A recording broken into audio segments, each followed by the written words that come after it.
Eto mga didiles, preskong sagot sa mga kinukudan yung 89.9 billion, kaklaruhin natin. Finance Secretary Ralph Recto assured the Senate on Tuesday that he would stop the transfer of the 89.9 billion pesos in unused subsidies from the Philippine Health Insurance Corporation or the PhilHealth to the National Treasury should the Congress or the Supreme Court issue an order.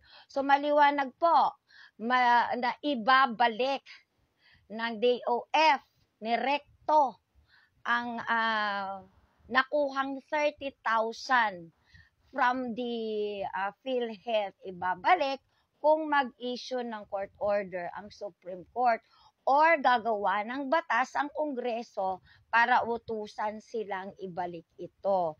Dahil according di umano kay Recto, na mas maigi pa na gamitin muna yung unused funds para sa mga infrastruktura kaysa naman magtaas ng taxes na tao din naman ang mahihirapan.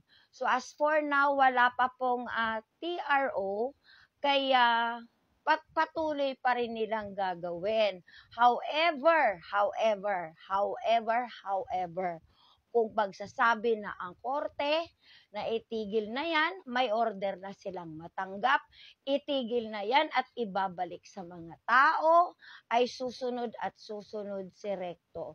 So tigilan nyo na yan, tigilan nyo na yung pagmimema.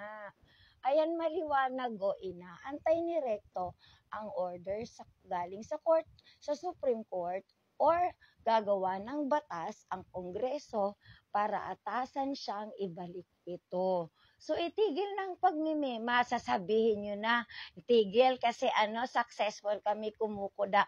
Lahat tayo kukuda dahil lahat tayo nakabantay sa kaba ng bayan. Dahil ito ay nararapat lamang bawat isa sa atin ay susundin, magiging matanglawin kung ano ang pinaggagawa ng ating administrasyon. Pero